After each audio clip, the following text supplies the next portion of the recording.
It's the first day of class, and the room is full of aliens.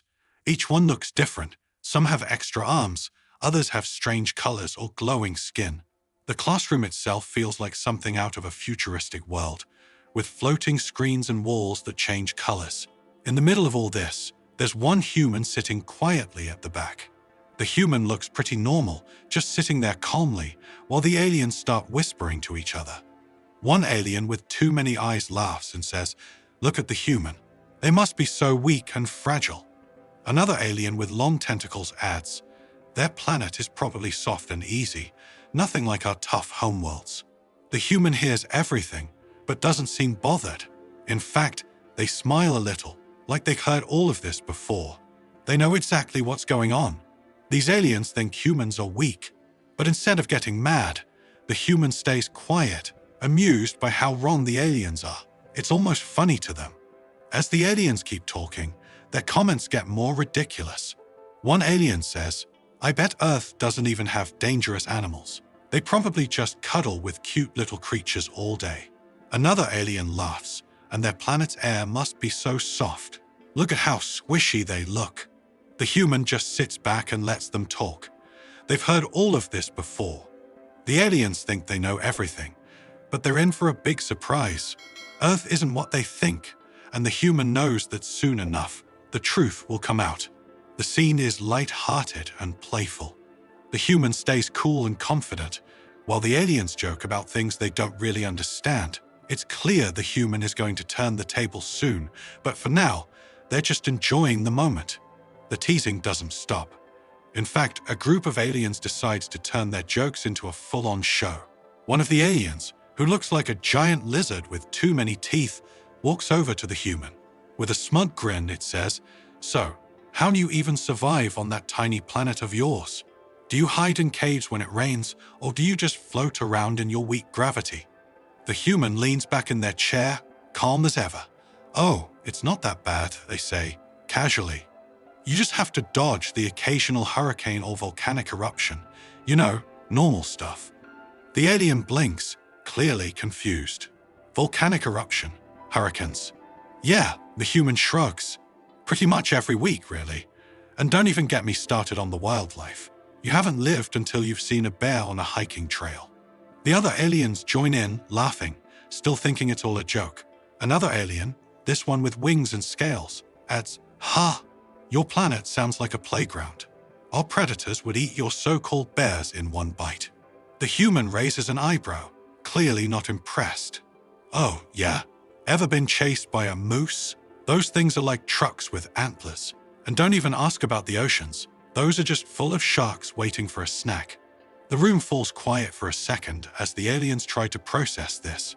They look at each other, unsure if the human is making fun of them or telling the truth. The human, meanwhile, stays relaxed, watching the confusion spread like wildfire. One of the aliens, a small creature with a head that looks too big for its body, finally speaks up. "Wait, you're telling me you survive all this and go about your daily life like it's nothing?" The human smiles and nods. "Yup, pretty much. And don't forget about the traffic. It's a real death trap, trust me." Now the aliens are starting to get nervous. What they thought was a joke is beginning to sound a bit too real. But they're not quite ready to admit they might have been wrong. Not yet. In this part of the story, the human calmly fires back with casual responses, using Earth's natural dangers as examples, but in a light-hearted, humorous way. The aliens, still believing they have the upper hand, are slowly realizing they might have underestimated the human, but they don't fully get it yet. The playful tone keeps things fun, while the tension starts to build. The aliens aren't ready to give up their superiority complex just yet. Even though they're a bit rattled, they keep pushing. One of the more confident aliens, a towering creature with thick armor-like skin, steps forward, crossing all four of its arms. "Okay, human," it says, smirking. "If your planet is so dangerous, why don't you show us some of that so-called strength? Let's see how tough you really are." The human doesn't flinch. Instead, they chuckle softly, leaning forward with a grin. "You know," they say, "on Earth, we have this thing called football. It's basically a sport where we tackle each other with the force of a small car crash for fun. The aliens blink, clearly taken aback by this casual description. But the armored alien isn't convinced. That's not real strength, it scoffs. We're talking about surviving in true hostile environments. You wouldn't last a day on my home planet. The human shrugs, unfazed. Oh, I'm sure your planet's tough. But on Earth, we've got heat waves that feel like you're walking on the surface of the sun, blizzards that freeze everything solid. And let's not forget the earthquakes that shake cities like toys. You learn to adapt pretty fast. At this point, the room starts to feel a little tense. The aliens exchange uneasy glances, unsure of how to respond. One alien, looking more curious than hostile, asks, "Wait, so you're saying all these things happen regularly on your planet, and you still manage to live there?" The human nods. "Yup, just last week, I had to evacuate my house because a wildfire was getting too close. But we're used to it. We're built for it." The tension in the room grows. The aliens, who initially thought of the human as weak and fragile, are now starting to realize they might have seriously underestimated them. But a few of them still don't want to admit defeat. Another alien, with a series of glowing eyes running down its long neck, sneers, "So, what? Your planet's just one big death trap. How do you even survive in a place like that?" The human grins, leaning back in their chair again. "Well, we don't really have a choice, do we? You get used to it.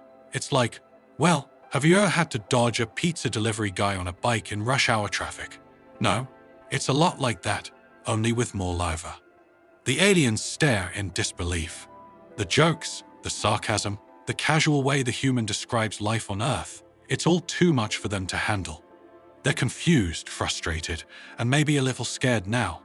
The human, on the other hand, seems completely at ease, like they've been through this kind of thing 100 times before. One alien finally breaks the silence. You make it sound so easy. But how can you laugh about it? Isn't it terrifying?" The human just smiles. "Sure, it's scary sometimes. But if you can laugh about it, it's not so bad. Besides, if we didn't have things like giant hurricanes or deadly animals, what else would we have to complain about? It's all part of the fun." Now, the aliens don't know what to think. The humans' calm confidence, their sarcastic jokes, the casual way they talk about surviving what sounds like a nightmare world, it's all starting to mess with their heads. What they once thought was weakness is now starting to look like a kind of strength they can't even begin to understand. In this section, the tension really begins to rise as the aliens start to realize the human isn't as weak as they thought. The human's sarcasm and light-hearted humor continue to throw them off, and the conversation slowly shifts from teasing to confusion and even a bit of respect. The rising conflict keeps the humor flowing while hinting that things are about to take a serious turn. The alien students are now visibly uncomfortable. The playful teasing has turned into a quiet unease, and the human is still sitting there, relaxed and unfazed. The alien with all the glowing eyes, still trying to wrap its head around this, pulls out a small device and starts typing furiously. It's searching for information, trying to confirm if what the human said about Earth is actually true. Suddenly, the alien's eyes widen in shock. It stammers, "Wait! Earth. It's classified as a death world." The entire room falls silent. Another alien, who looks like it's part insect, part machine, quickly grabs its own device to double-check. "A death world? That can't be right," it exclaims, scrolling through the Galactic database. "How can that tiny blue planet be?" The human, now grinning from ear to ear, casually stretches. "Oh yeah, didn't I mention that? Earth's got the official stamp and everything. Apparently, living there means you're constantly dodging death from every direction. Kind of makes you tough, you know." The realization starts to sink in for the aliens. They've been mocking someone from a planet so dangerous that the rest of the galaxy considers it barely survivable. One of the more timid aliens, who had been quiet up until now, whispers, "But how can you live like that? It sounds impossible." The human chuckles. "Well, it's not impossible. It's just home. You get used to it. It's like learning to swim in a pool full of sharks. You just don't make eye contact." Now, the aliens are panicking. The same creatures who were teasing the human moments ago are exchanging nervous glances.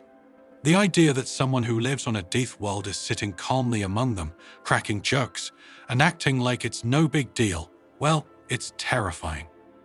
The armored alien who had challenged the human earlier is starting to look worried.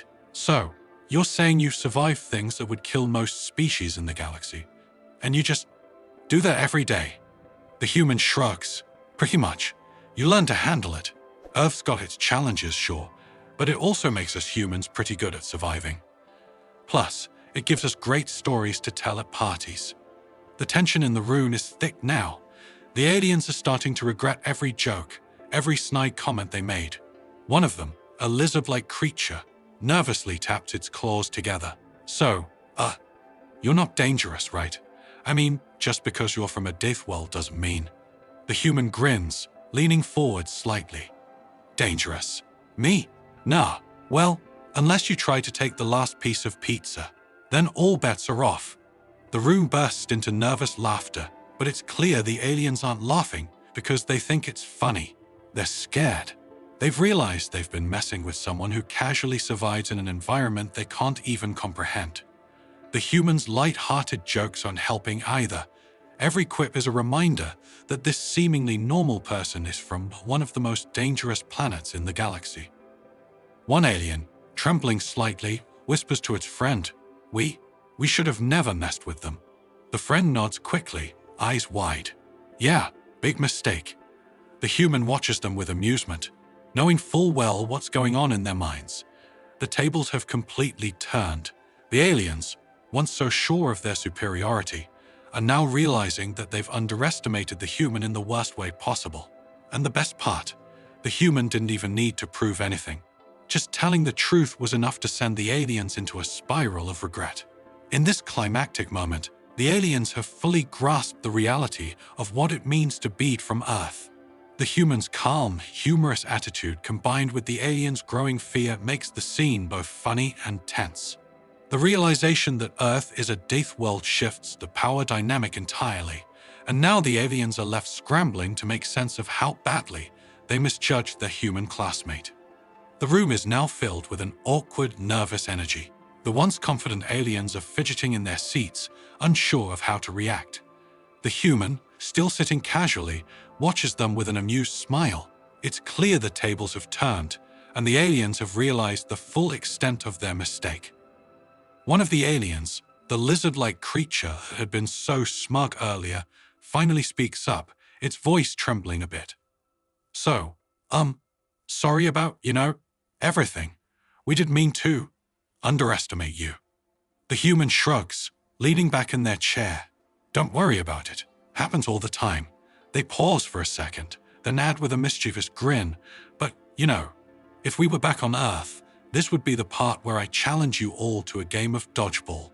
Now that would really show you what surviving looks like." The aliens visibly flinch at the thought, their imaginations running wild as they picture some terrifying, deadly version of dodgeball. One of them, the insect-like alien, raises a hand nervously. No need for that. We believe you, really." The human laughs, shaking their head. "Relax, I'm just messing with you. No dodgeball today. Though you should probably avoid getting in front of a bus, just saying." There's a collective sigh of relief from the aliens. They'd realized that the human's strength doesn't come from brute force or flashy displays, but from an inner resilience and an ability to stay calm in the face of danger. What they thought was weakness was actually something far more powerful. The ability to survive anything and laugh about it afterward. As the tension starts to lift, one of the smaller aliens, who had been quiet most of the time, pipes up. "So, Earth really has all those things. Volcanoes, hurricanes, giant animals?" The human nods. "Yup, and more. But we make it work. I mean, after a while, you get used to the idea that your house could be swept away by a tornado. Just means you have to nail your furniture down real good." The aliens exchange glances, still clearly baffled by how casually the human talks about surviving what they consider nightmare scenarios. One alien, whose skin is now a pale shade of green, mutters, "I can think I'd last 5 minutes on your planet." The human smiles kindly, finally deciding to put them at ease. "Honestly, you'd probably do better than you think. Survival's just about adapting. And who knows, maybe one day you'll visit Earth. We'll even get you a slice of pizza, Just make sure to watch out for the delivery guy." The room fills with uneasy chuckles. The aliens are still processing everything, but at least the human's light-hearted tone has taken the edge off. They no longer see the human as weak or insignificant. Instead, there's a new level of respect, even if it's mixed with a bit of lingering fear. The human stands up, gathering their things. The aliens watch them, still a bit in awe, as they head for the door. Just before leaving, the human turns back with one final grin. "Oh, and if you ever do come to Earth, bring sunscreen. You're gonna need it." With that, the human casually walks out, leaving the aliens in stunned silence. They sit there for a moment, processing everything that just happened. The lizard-like alien finally mutters, We really shouldn't have messed with them." Another alien nods, wide-eyed. "Yeah, huge mistake." As the human disappears down the hallway, the aliens are left with a newfound respect and a lot to think about. They came into class thinking they had everything figured out, but now they realize they've barely scratched the surface of what it means to survive. And one thing's for sure, they won't be underestimating a human anytime soon. In this resolution, the human remains cool and collected, using humor to diffuse the situation while also reinforcing the lesson the aliens have learned. The tone stays light-hearted, but the message is clear. You never know someone's strength until you understand what they've been through. The human exits with confidence, leaving the aliens to reflect on their mistake and the surprising resilience of the so-called weak human. The scene opens with the human sitting alone at a lunch table, peacefully eating a sandwich. Around them, the usual buzz of the alien cafeteria continues. Aliens of all kinds munching on their strange, colorful foods, chatting in languages that sound like a mix of clicks, hums, and beeps. The human is completely relaxed, enjoying their lunch in peace, when suddenly they notice a shadow looming over them. They look up to see one of the alien students from earlier, the small, timid one with too many eyes. The alien shuffles awkwardly, clearly nervous but determined. It takes a deep breath before speaking in a shaky voice. Excuse me, human." The human raises an eyebrow, taking another bite of their sandwich before responding, "Yeah." The alien hesitates, fidgeting with its hands. "I was just wondering, could you maybe, show me how to survive on Earth? You know, if I ever visit." The human sets down their sandwich, a grin slowly spreading across their face. They lean back in their chair, folding their arms casually. "Survive on Earth, huh? Well, sure, but it's not easy. First lesson." The alien leans in eagerly, eyes wide with anticipation. The human smirks and says, "Learn how to order pizza on a Friday night. It's a battlefield out there." The alien blinks, clearly confused. "Pizza? What's pizza? And why is it dangerous?" The human chuckles, shaking their head. "Oh, you'll find out. Surviving Earth isn't about the volcanoes or hurricanes. It's about surviving the small stuff, the real challenges." The alien looks even more nervous now, but not seriously, as if they've just been handed top-secret survival training. "Okay, I'll prepare." The human takes another bite of their sandwich and waves them off, still smirking. "Good luck, you'll need it." As the alien scurries away, clearly shaken but determined to survive the mysterious ordeal of Earth's pizza-ordering chaos, the human watches with amusement, shaking their head. They know full well that this alien has no idea what they're getting into. But that's part of the fun. The scene ends with the human, now back to eating their lunch, looking completely unfazed, while the camera zooms out. The final image is the human, sitting confidently in the middle of an alien cafeteria, perfectly at ease in a world that still has no idea just how tough Earthlings really are. So, what did we learn today? Underestimating a human, especially one from Earth, might just be the biggest mistake an alien can make. Sometimes, strength doesn't come from big muscles or fancy technology. It comes from surviving the unexpected, like a pizza delivery guy speeding through rush hour or living on a planet that throws volcanoes and hurricanes your way, just for fun. The aliens thought they were in control. They thought they had all the answers. But the human, they didn't need to prove anything. Their strength was in their quiet confidence, their ability to laugh in the face of danger, and their knowledge that sometimes surviving isn't about fighting, it's about adapting. Now, the aliens know better. And maybe you're thinking, could I survive on a death world like Earth? Or would I crack under the pressure? Remember, never judge someone by what they look like, because you never know what battles they've already won. And if you ever find yourself on Earth, just make sure to watch out for the pizza guy.